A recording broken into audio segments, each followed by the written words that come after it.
مرحبا شباك قلبي، شو اخباركم؟ ان شاء الله صحة وسلامة وان شاء الله موفقين. حبايب قلبي، اليوم راح اسوي لكم طريقة عمل الدابل العراقي، وطريقة راح اسوي لكم اياها سهلة وبسيطة، راح اوصفها ان شاء الله وان شاء الله تعجبكم. هاي عندي مكونات هنا أنا.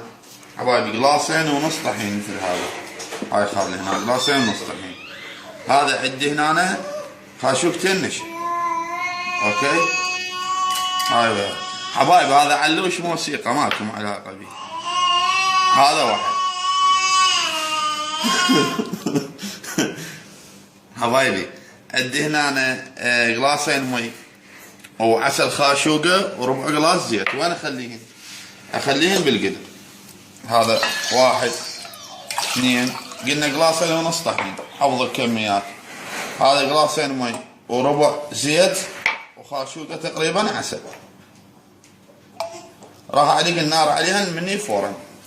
اوكي وراويكم. عندي هاي الشيرة حبايبي، عندي هاي الشيرة قلاص مي وقلاصين شكر. اوكي وخليت ليمون وهيلتين بس. هاي الشيرة مالته. قلاص شكر، قلاص مي العفو، وقلاصين شكر وشوية ليمون وهيلتين بس. وهاي هسه راح اعلقها ومن تفور اراويكم شلون اعجن. حبايب قلبي من فار عندي هسه راح اشيله. وين اديره على قلاصين ونص طحين وخاشوقتين نشا. حبايبي من درته عليه اظل اعجن بيه بهاي الخفاقه، بس اعجنه زين، اهم شي عجينه حتى لا يفصص. حبايبي من هذا شويه برد عندي بيدي زين اعجنه عجينه زينه. خليه من يتلابس. راح اخليه شويه يبرد وراح اخليكم اياه بالتشيس واقلي. حبايبي هسه عندي هذا التشيس، هذا مال. ها شوفوا حبايبي العجينه شلون صارت. حبايبي من الحين عندي هذا هيك. انتو بعد القياس تردوه. من حما عندي الدهن شو اسوي على نص النار. ها شوفوا حبايبي انصيها النار بعد على نار ناصية على مود يستوي حتى الجو. ها شوفوا حبايبي، بس سووها صغار احسن، صغيرة على مود. هاي شوفوا صغيرة وهيجي على هالترتيب. بس اهم شي احمد الدهن تنصون النار. هاي حبايبي من ذبيتها هسه لا تظلون تقلبون بيها من نار تستوي. اوكي شوفوها تستوي صار لونها ذهبي، يلا تقلبوها لان اذا قلبتوها تنمرد. شوفوا حبايبي بهيج طريقة وهسه اراويكم اياها. حبايبي من نطى لونه شوية ذهبي هسه شوفوا قاعد اقلبه، اقدر اقلبه. من شفته شوية اخذ اقلبه شوية واخليه مني يشوقر كلش. يلا طلع اراويكم اياها. هذا حبايبي شوفوا شلون صار ذهبي لونه. وانا اخليه بالشيرة. الشيرة تكون باردة حبايبي، الشيرة تكون باردة مو حارة. واخليه شوية بالشيرة.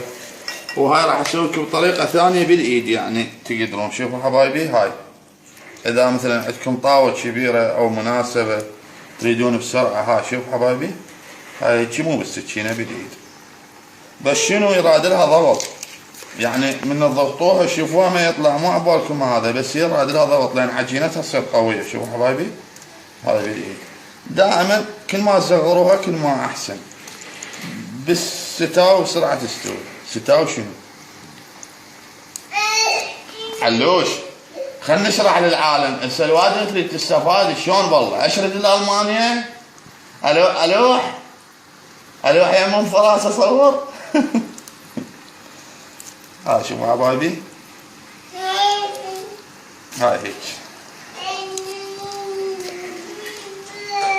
هاي هذا حبايبي هسه هذا اللي سويته هذا راح اطلعه هسه عيفه كوشن. هذا شوفوا حبايبي طريقة سهلة وحلوة وبسيطة واتمنى تجربوها وتدعون للعراق. وطبعا انا عندي عتب على شبابنا، يعني الله شاهد، انا ولو ما يعني حقهم هم ناس خريجين وناس ما لقوا فرصه للعراق، بس مو وقت واحد يعيش في العراق تسوي له. الله شاهد 1000 فرصه جتني، واكو ناس جاء تقول لي تعال ونسوي لك دعوه ونسوي لك شيء، وتدرون هواي متابعين عندي مشتركين، بس ما العراق ما ينعاف شباك القلب. هذا حبايبي، هذا سويت لكم اياه صغار، شوفوا حبايبي كلش صغار، يعني سويت لكم قالبين، انتو شنو اللي يعجبكم سووا. وراويتكم المقادير طريقة سهلة وبسيطة، وان شاء الله عجبتكم. ها شوفوا حبايبي،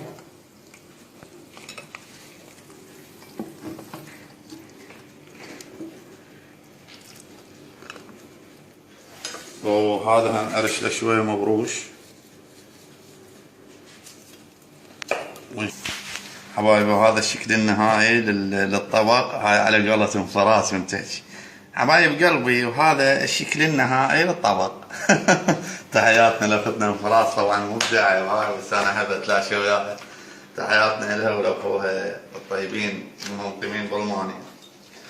وحبايبي بيت الشعر اقول بي ما اسافر